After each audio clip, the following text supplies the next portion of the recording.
مکہ میں چھوڑ کے ایمان بچانے کے لیے ہجرت کر کے مدینہ آیا تھا، تو اللہ نے بتایا جو میری وجہ سے جائیداد چھوڑتا ہے میں اسے جنت وہاں دوں گا، یہاں اس سے دوگنی جائیداد عطا کر دوں گا۔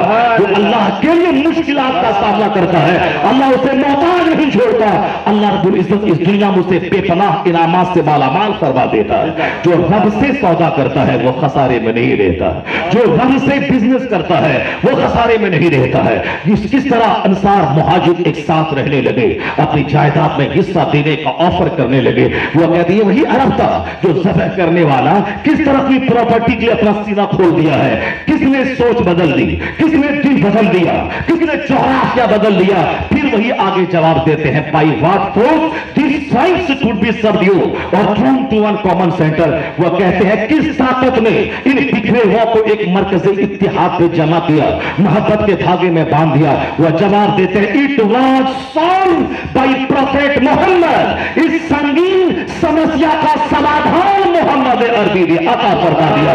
جو کام کروڑوں دانشور نہ کر پائے وہ کام اکیلے مصطفیٰ نے کر کے دکھلا دیا۔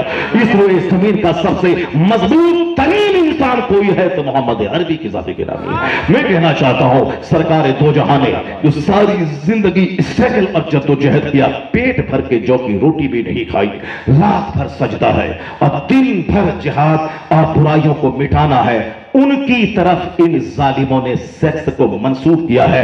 یہ کتا صرف پہلی شادی کو مطالعہ کر لیتا کہ 25 سال کی جوانی میں حضور اتنا حسن نکھر گیا تھا کہ بچپن میں جو خوبصورت تھے اتنے کے چہرے سے نور پھوٹے، ایسا نور پھوٹے کہ ماں مکے میں رہ کر ملک شام کے محل کو دیکھ رہے ہیں۔ اتنا نورانی تھا وہ بچہ جو دنیا میں آتے ہی ملک شام کے محلوں کو اپنی ماں کو دکھا دیا۔ جناب حلیمہ سے شکایت کی سہیلیوں نے کیوں رات بھر چراغ جلاتی ہو؟ روایتوں میں آیا ہے وہ کہنے لگی کہاں چراغ کہاں تیل، میں تو جب سے اس مبارک و مسعود بچے کو گھر میں لائی ہوں کبھی چراغ جلانے کی نوبت ہی نہیں آئی ہے، رات بھر گھر روشن رہتا۔ سرکار دو جہاں کا چہرہ ایسا لاجواب کہ جو بھی دیکھتا 100 جان سے قربان ہونا چاہتا ہے۔ اور بچپن میں جو خوبصورت ہوتا ہے جوانی میں حسن اور نکھر جاتا ہے۔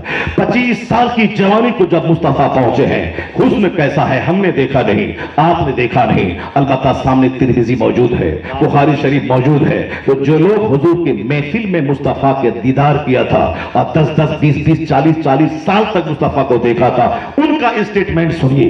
وہ لوگ کیا کہتے ہیں؟ وہ کہتے ہیں جناب ابو ہریرہ 24 گھنٹے سرکار کے ساتھ رہنے والا، اصحاب صفہ میں شریک ہیں، حضور کی محفلوں میں بیٹھ کر سب سے زیادہ حضور کی حدیث کی روایت کرنے والے ہیں جناب ابو ہریرہ۔ وہ کہتے ہیں کہ سرکار کا چہرہ اتنا حسین تھا، ایسا لگتا تھا کہ کأن الشمس تجری فی وجہہ، گویا سورج ہے جو نبی کے چہرے میں تیر رہا ہے۔ اللہ صمد، ہم نے نہیں دیکھا اور جس نے مصطفیٰ کو 24 گھنٹے دیکھا ان کا اسٹیٹمنٹ آج تک حدیث کی کتاب میں بطور ریکارڈ موجود ہے۔ وہ کہتے ہیں چہرہ ایسا تھا جیسے کہ کوئی سورج نبی کے چہرے میں تیر رہا ہو۔ وہی جناب ابو ہریرہ کہتے ہیں حضور کے جسم کی ساخت ایسی تھی، اسٹرکچر اتنا خوبصورت تھا کہ ایسا لگتا تھا کہ کسی چاندی کو ڈھال دیا گیا ہو۔ اللہ صمد۔ حضرت جابر ابن سمورہ جو صحابی رسول ہیں وہ کہتے ہیں کہ ایک بار 14ویں رات کا چاند جگمگا رہا تھا، میں اس کے حسن کو دیکھ رہا تھا اور سامنے آقا دو جہاں علیہ السلام جلوہ گر تھے، ایک لال رنگ کی دھاری دار چادر حضور کے جسم اقدس پر تھی جس سے حسن اور نکھر گیا تھا۔ میں کبھی چہرے رسول کو دیکھتا اور کبھی 14ویں رات کے چاند کو دیکھتا، میں دیکھتا رہا میں کس کو حسین کہوں، اس کو حسین کہوں کہ اس کو حسین کہوں۔ وہ کہتے میرے ضمیر نے فیصلہ کیا وَوَجْهُهُ أَحْسَنُ مِنَ الْقَمَرِ، مصطفیٰ کا چہرہ چاند سے زیادہ خوبصورت ہے۔ جو حضور کی محفل میں بیٹھا جس نے مصطفیٰ کو دیکھا، یہ کلوہ اپنا چہرہ آئینے میں دیکھ لیتا تو سور کی چمڑی کی طرح جس کا چہرہ ہو، جو ابھی تازہ نبی کی گستاخی کرنے کے لیے میدان میں آیا ہے، ساؤتھ انڈیا کا جو وہاں کا MLA کہلاتا ہے ٹی راجا، اپنا ان کا چہرہ دیکھیں تو ایسا لگتا ہے جیسے کسی لوہے کو آگ سے نکال دیا گیا ہو اور اس پر صاف کالک جمی ہو، یعنی ایسا کالا چہرہ۔ یہ چلا ہے